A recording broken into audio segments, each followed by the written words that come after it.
Assalamualaikum warahmatullahi wabarakatuh. Selamat pagi anak-anakku, kembali lagi berjumpa dengan Ustadz Munawar di mata pelajaran biologi. Hari ini adalah hari Senin ya, Ustadz rekaman hari Senin untuk pertemuan pertama di materi yang pertama juga. Hari ini kita akan belajar tentang ruang lingkup biologi. Silahkan persiapkan buku maupun LKS, bahan ajar, dan lain-lain yang untuk mendukung pembelajaran hari ini. Langsung saja, ruang lingkup biologi di bab 1 ya.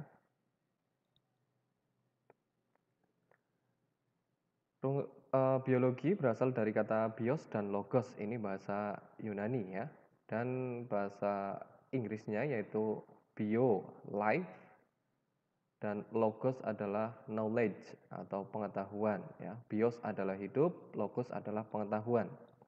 Jadi biologi adalah ilmu yang mengkaji dan mempelajari tentang makhluk hidup. Nah, jadi biologi adalah pelajaran yang mempelajari makhluk hidup dan lingkungan di sekitarnya.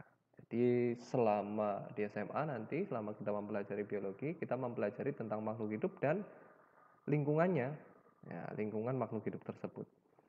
Kemudian ada objek-objek biologi. Nah, biologi mempelajari kehidupan pada berbagai tingkatan organisasi. Ya, ini dari yang terkecil sampai yang terbesar ya. Yang paling kecil kita pelajari adalah sel. Ya, kita ingat nomor 1 adalah sel. Kemudian kumpulan dari sel membentuk jaringan. Kumpulan dari jaringan membentuk organ. Kumpulan dari beberapa organ membentuk sistem organ. Kumpulan dari sistem organ membentuk individu ya. Kumpulan dari individu membentuk populasi, kumpulan dari populasi membentuk komunitas, kumpulan komunitas membentuk ekosistem, dan kumpulan berbagai macam ekosistem membentuk biosfer. Untuk pengertiannya, nanti kita anak-anak boleh mencari tahu sendiri apa itu sel, jaringan, organ, sistem organ, individu, populasi, komunitas, ekosistem, dan biosfer. Kalau di SMP ini juga sudah dipelajari ya, misalkan yang nomor 1 ini, sel. Masih ingat apa itu sel? Nah, sel itu adalah unit terkecil dari makhluk hidup. Ya, itu kalau pengertian di SMP. Namun kalau di SMA kita sudah lebih mendalam lagi, yaitu sel adalah unit struktural terkecil, sel adalah unit terkecil dari makhluk hidup secara struktural dan fungsional. Ya, itu adalah pengertian sel di SMA. Apa yang maksudnya dari struktural? Nah, struktural adalah dia yang terkecil dari segi bentuknya.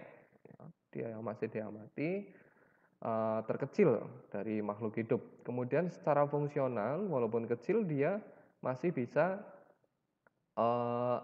masih bisa menjalankan fungsi sebagai makhluk hidup tersebut. Nah, nanti di dalam sel itu masih ada lagi sebenarnya, ada organel-organel sel. Di antaranya adalah nukleus, kemudian ada mitokondria, kemudian ada ribosom, dan lain sebagainya. Selanjutnya, kumpulan dari beberapa sel membentuk jaringan. Ya, membentuk jaringan adalah kumpulan dari beberapa sel yang memiliki bentuk dan fungsi yang sama. Kemudian organ pengertiannya adalah kumpulan dari jaringan yang memiliki bentuk dan fungsi yang sama, seperti itu. Kalau contohnya organ mungkin organ di pencernaan ya, ada lambung, ada mulut, ada kerongkongan seperti itu. Kalau di organ di sistem pernafasan, organnya adalah paru-paru, seperti itu ya. Misalnya ada bronkus, bronchiolus, seperti itu. Kemudian ada sistem organ. Nah, itu tadi saya sudah berikan penjelasan. Ada kalau di manusia itu ada berbagai macam sistem ya.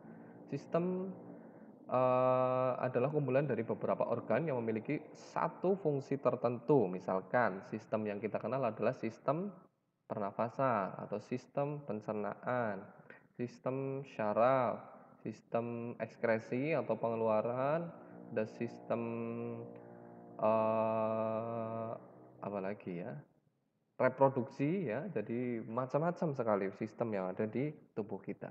Kemudian lanjutnya adalah individu. Individu adalah, ya makhluk satu kumpulan dari sistem organ itu membentuk satu individu atau satu organisme.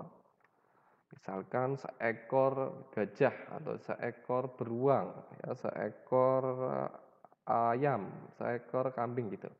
Kemudian populasi, komunitas, ekosistem, dan biosfer. Silahkan dicari sendiri ya untuk yang itu. Selanjutnya ini adalah objek biologi secara BSCS ya. Kita kenal seperti kue lapis yang dipotong-potong atau kue kue balok ya, ini yang dipotong-potong. Mulai dari tingkat organisasi kehidupan. Ini yang memanjang di sini. Bentar, saya tampilkan. Nah, ini ya tingkat organisasi kehidupan dimulai dari molekul, ya, kemudian sel, jaringan, organ, sistem organ, individu, populasi, komunitas, ekosistem, dan bioma. Tentu saja semakin ke kiri ini semakin kecil ya atau semakin khusus. Kemudian dari samping, samping ini ada berbagai macam kingdom. Ya, ini yang 5 kingdom ya atau kerajaan. Yang pertama mempelajari hewan, kemudian tumbuhan, fungi, protista, eubakteria, dan archaeobacteria. Lalu persoalan atau objek yang akan kita pelajari adalah ini ya, regulasi atau yang paling atas di sini ada regulasi, pengaturan atau struktur dan fungsi, tingkah lakunya, makhluk hidup dan lingkungannya, kemudian genetikanya seperti apa, keanekaragaman makhluk hidupnya, kemudian evolusi, sejarah dan konsep biologi, dan sains sebagai inquiry atau penemuan. Jadi misalkan kita ambil di potongan ini yang pojok atas ya, berarti itu mempelajari molekul, tentang regulasi atau pengaturan, dan objeknya adalah eubakteria dan archaeobacteria. Jadi molekul bakteri yang dipelajari adalah struktur pengaturan. Dan misalkan di ini ya, di bagian ini, berarti di yang molekul bakteri yang dipelajari adalah tingkah laku. Atau mungkin di bagian sini itu adalah suatu individu mempelajari struktur dan fungsinya. Di bagian ini atas ya, berarti dari eubakteri dan archaeobacteria. Mungkin di lapisan kedua nanti protista, di lapisan ketiga fungi, dan seterusnya ya. Kurang lebih seperti ini konsep pada pembelajaran biologi secara BSCS. Nah, apa itu BSCS ya? Nah, selanjutnya biologi adalah satu ilmu ya yang memiliki cabang-cabang biologi. Ada 27 yang saya tampilkan di sini. Di antaranya adalah 1. Genetika. Nah, ini adalah cabang biologi yang mempelajari tentang gen suatu makhluk hidup. Kemudian ada sitologi, ini adalah cabang dari biologi yang mempelajari tentang sel. Ada histologi, adalah cabang dari ilmu biologi yang mempelajari tentang jaringan, histo ya. Morfologi, ini adalah cabang ilmu biologi dari mempelajari tentang morfologi atau bentuknya ya. Anatomi, ini cabang dari ilmu biologi yang mempelajari tentang strukturnya makhluk hidup. Dan fisiologi, ini tentang fungsi dari anatomi misalnya dari suatu makhluk hidup atau bagian organ suatu makhluk hidup. Ada taksonomi, ekologi, sampai ke ginekologi. Silahkan boleh dicari sendiri. Nanti di buku ya LKS ataupun di internet, di YouTube juga sudah banyak ya cabang-cabang ilmu biologi. Nah, cabang-cabang ilmu biologi ini tentunya sangat bermanfaat bagi kehidupan kita nantinya. Ya, kehidupan kita nantinya. Misalkan di virologi ya. Ini, virologi adalah ilmu yang mempelajari tentang virus. Ya. Virus itu dipelajari di ilmu virologi ini. Jadi sangat mendalam virologi ini, baik itu ya regulasi atau pengaturannya, sistemnya di dalamnya, strukturnya dan fungsi maupun tingkah laku virus, maupun makhluk hidup, virus dengan lingkungannya, kemudian gen virus itu seperti apa, keanekaragaman virus dan evolusinya, serta sejarah dan sains atau sebagai inquiry, jadi penemuan-penemuan virus yang baru. Jadi sangat mendalam dari virologi. Fungsinya apa? Jelas nanti fungsinya adalah untuk kehidupan manusia adalah memperbaiki kualitas hidup manusia ya. Misalkan virus yang sekarang lagi berkembang adalah virus corona. Nah, itu strukturnya seperti apa? Dikaji oleh para ahli ya atau para ahlinya. Kemudian hidupnya di mana gitu ya. Kemudian obatnya nanti vaksinnya atau yang bisa membunuh itu virus corona itu dengan apa? Itu dipelajari di virologi, para ahli-ahli virus ya, sehingga bisa menemukan vaksin dan tentunya nanti untuk keselamatan umat manusia.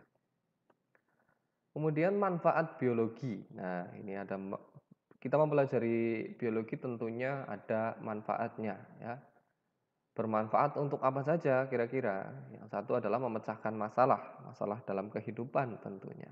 Ya, dalam bidang pangan, sandang, papan, energi, lingkungan, kesehatan, sosial, serta meningkatkan kesejahteraan hidup.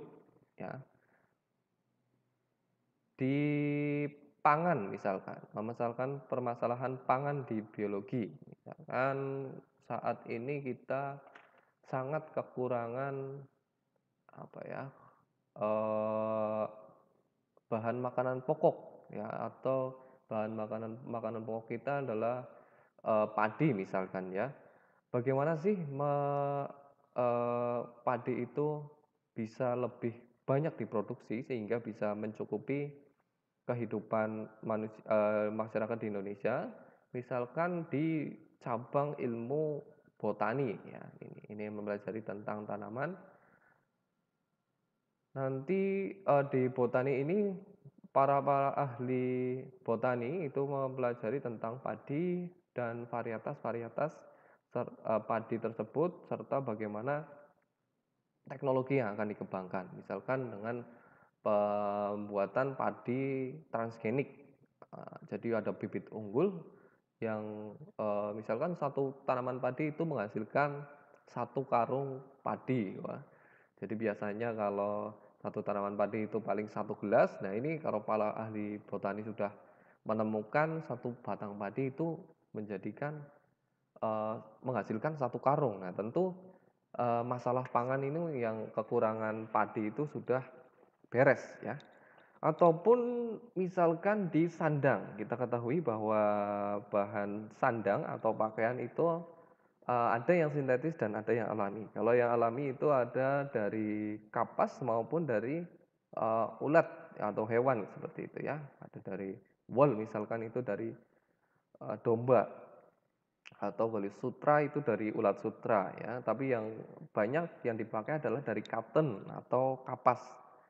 Nah, ini juga bisa, di apa ya, dipecahkan masalahnya, misalkan kekurangan bahan dari wool. Nah, tentunya para ahli zoologi atau hewan itu tetap ya menemukan inovasi-inovasi baru atau penelitian-penelitian baru tentang domba. Nah, ini karena, domba adalah penghasil wool gitu ya.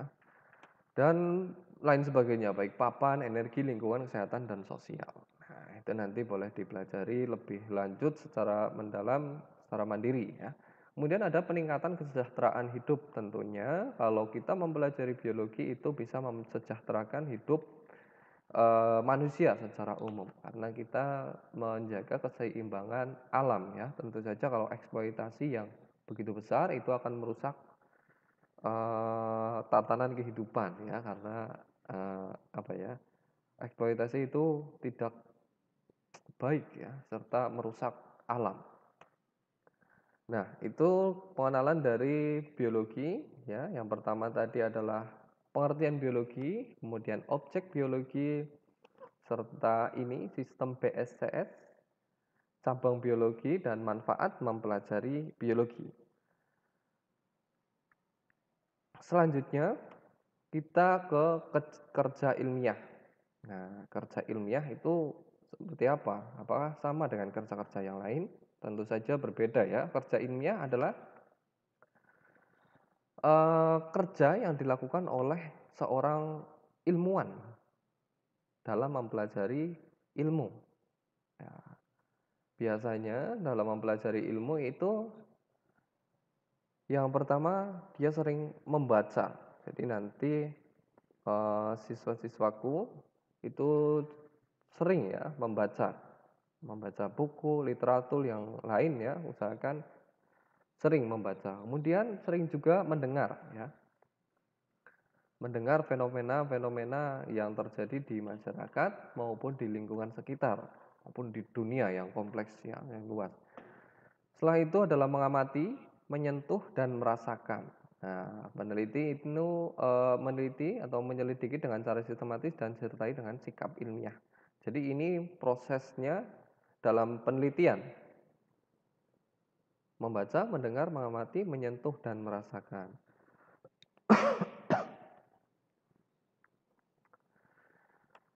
Langkah-langkahnya ini harus urut ya, nanti siswa-siswa sekalian, siswa-siswi sekalian dalam melakukan kerja ilmiah itu harus urut langkah-langkahnya.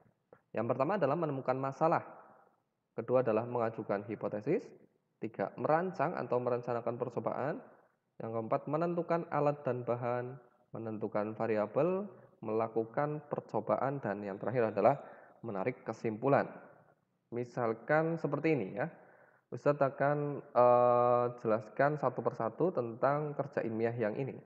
Satu, menentukan masalah. Jadi dalam konteks keilmuan itu adalah sering ditemukannya suatu masalah dan kita dituntut untuk memecahkannya. Nah, itu adalah pelajaran yang konseptual atau yang kekinian ya. Jadi misalkan masalah yang sering kita hadapi di rumah ya, misalkan di bagian di tanaman ataupun di hewan ataupun di kehidupan kita sendiri. Salah satunya adalah eh, misalkan tangan kita kenapa kalau cuci tangan pakai air kotor itu akan gatal. Nah, itu adalah suatu masalah ya. Kenapa kalau kita cuci tangan pakai air kotor itu akan gatal-gatal gitu ya.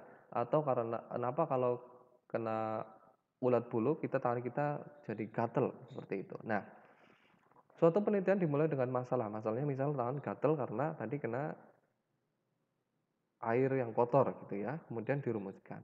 Kayaknya ini misalkan dalam pertanyaan ya, kenapa dengan air yang kotor menyebabkan jadi gatal gitu ya. Kemudian mengajukan hipotesis.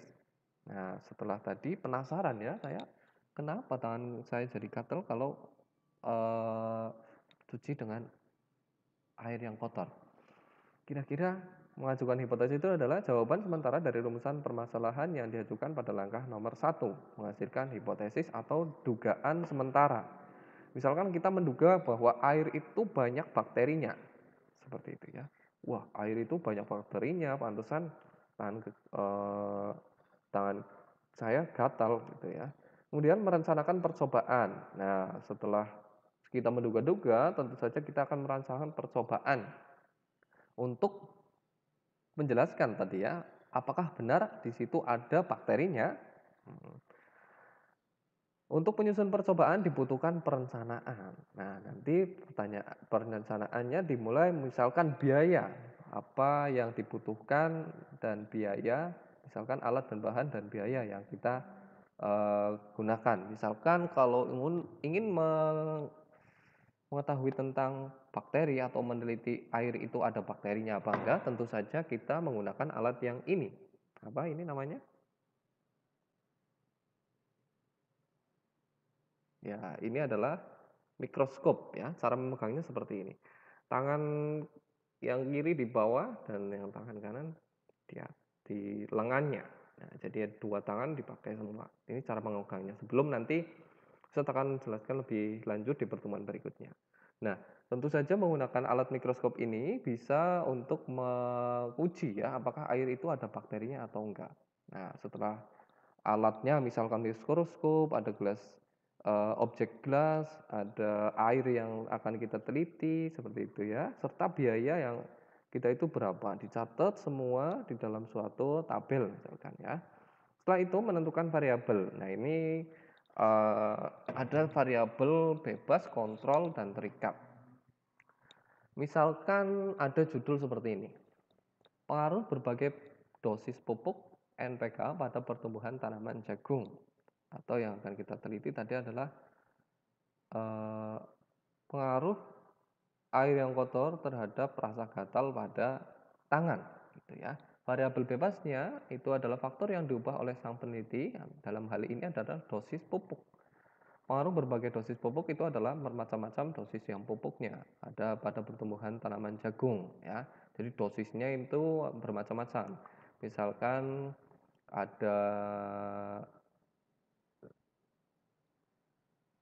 Nah, ada 3 tabung atau 3 wadah seperti ini, 1, 2, 3.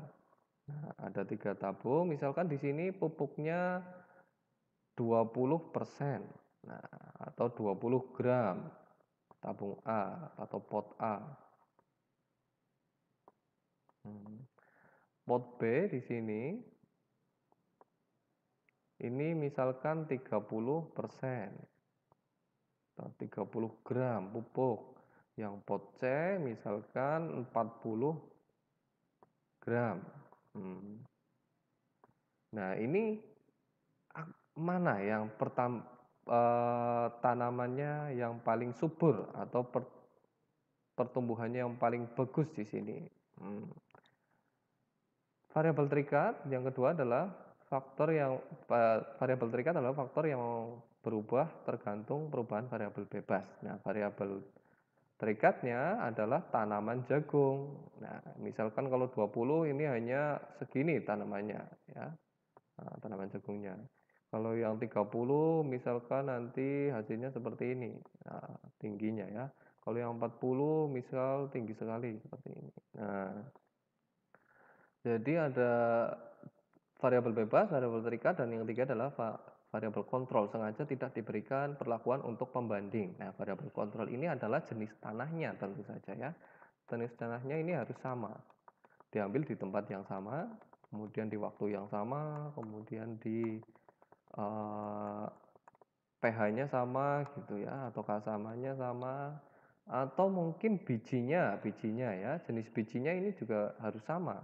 Jangan yang satu jagung besar, yang satu jagung darah ya, yang kecil itu, nah harus sama semuanya. Jadi ada variabel kontrol itu yang sengaja tidak diberi perlakuan, ada variabel bebas itu faktor yang diubah oleh sang peneliti, ada variabel terikat atau faktor yang berubah tergantung perubahan variabel bebas. Nah, variabel bebas ini adalah dosis pupuk ya. Karena ini yang diubah, ada 20, 30, dan 40. Variabel bebas itu ada pertumbuhan tanaman, variabel terikat itu adalah pertumbuhan tanaman yang kita teliti. Dan variabel kontrolnya adalah sengaja tidak diberi pupuk, diberi perlakuan untuk pembanding. Adalah tanah dan biji misalkan ya, jenis bibitnya. Itu menentukan variabel ya. Jadi ingat ada 3 jenis variabel. Nanti percobaan ini kalau ada waktu kita akan laksanakan ya. Selanjutnya adalah melakukan percobaan. Nah, percobaan ini agar dengan lancar dan berolehnya datanya akurat maka harus dilakukan dengan adil dan homogen. Adil itu seperti apa ya? Misalkan tanaman yang ini tumbuhnya hanya 20 cm ya ditulis 20 cm ya. Yang ini 30 cm misal ya ditulis 30 cm, jangan ditulis 35 gitu, jangan.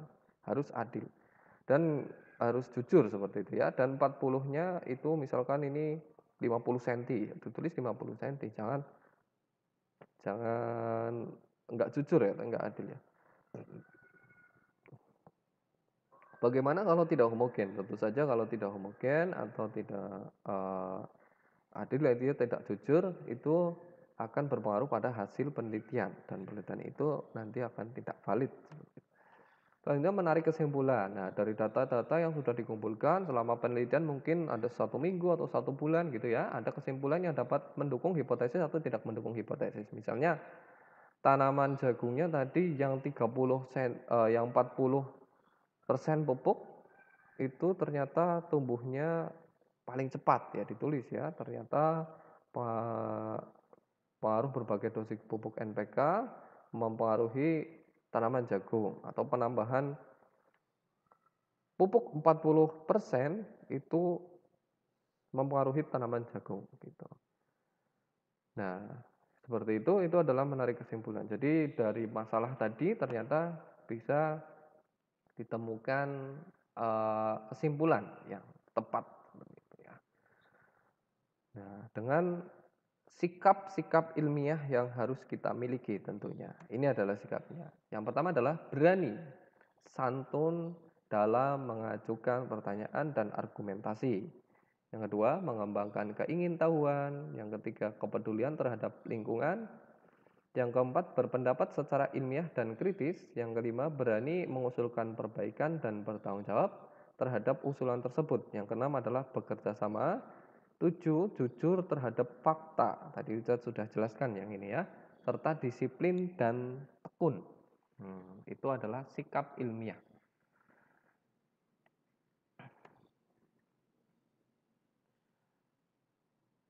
Nah, sikap ilmiah ini seorang ilmuwan ya atau seorang siswa juga harus memiliki sikap ini.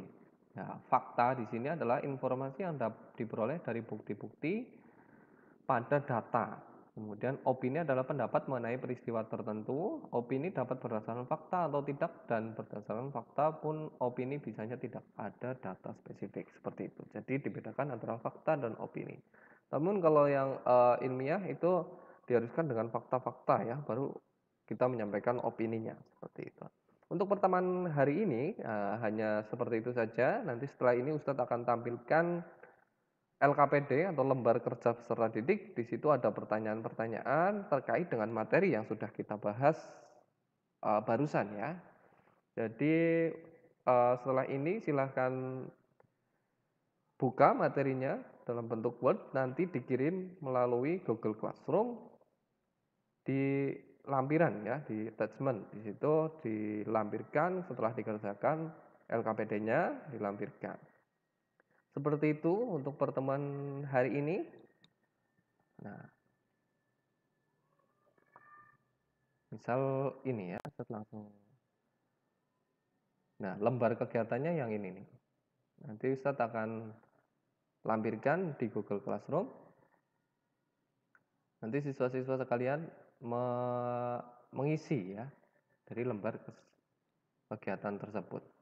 Silakan isi yang di sini adalah nama, kemudian kelas, nomor absen, hari sekarang tentunya, kemudian judul, identifikasi objek dan persoalan biologi. Di sini ada langkah-langkahnya, tujuan serta materi dasar seperti ini ya, dan alat dan bahan.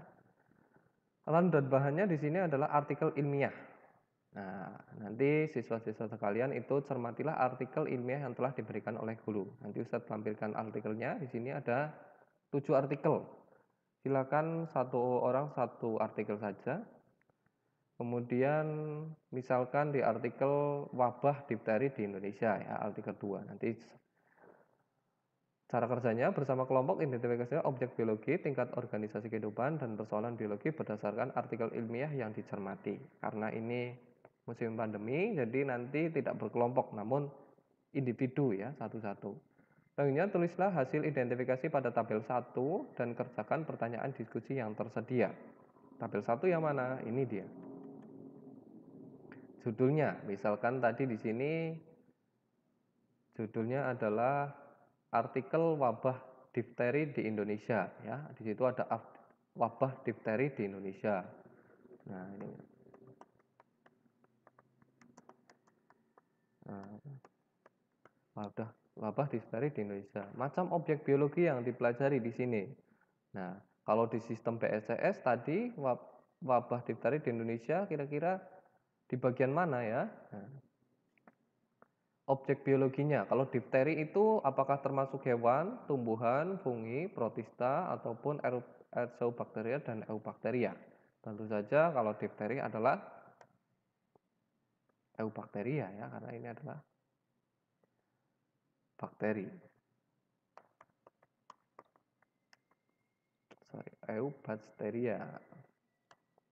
Nah, kemudian tingkat organisasi kehidupan.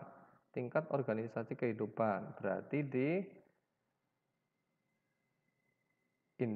individu, sistem organ, jaringan, organ ataupun sel maupun molekul ya.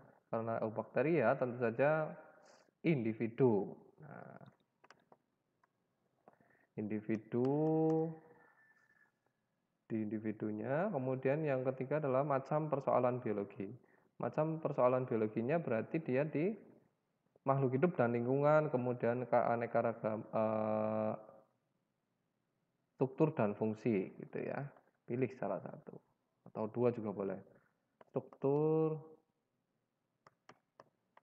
dan fungsi. Nah, dan seterusnya bawah.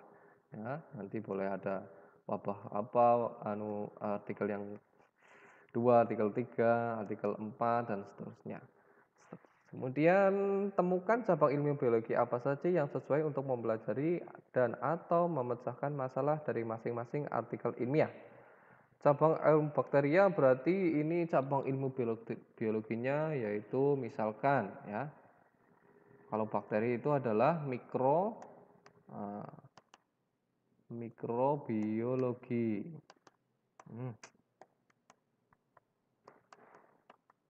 Serta dikasih pengertian ya.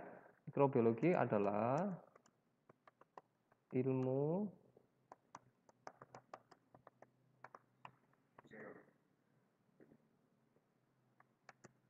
yang mempelajari tentang mikroorganisme ya.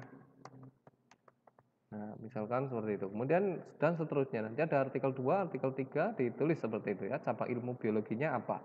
Berilah kesimpulan mengenai ruang lingkup kajian biologi. Nanti silahkan diberikan pendapat siswa-siswa sekalian. Setelah mempelajari hari ini, materi hari ini itu kesimpulannya seperti apa? Misalkan biologi adalah apa? Kemudian macam atau objek kajian biologinya tadi mempelajari apa saja, manfaatnya apa saja, kerja ilmiah apa saja seperti itu ya. Itu saja, setelah selesai nanti di-save dan dikirimkan ke Google Classroom-nya Ustaz. Terima kasih. Kalau ada pertanyaan boleh langsung capri WhatsApp maupun tulis di kolom komentar ya di Google Classroom. Sekian, wassalamualaikum warahmatullahi wabarakatuh.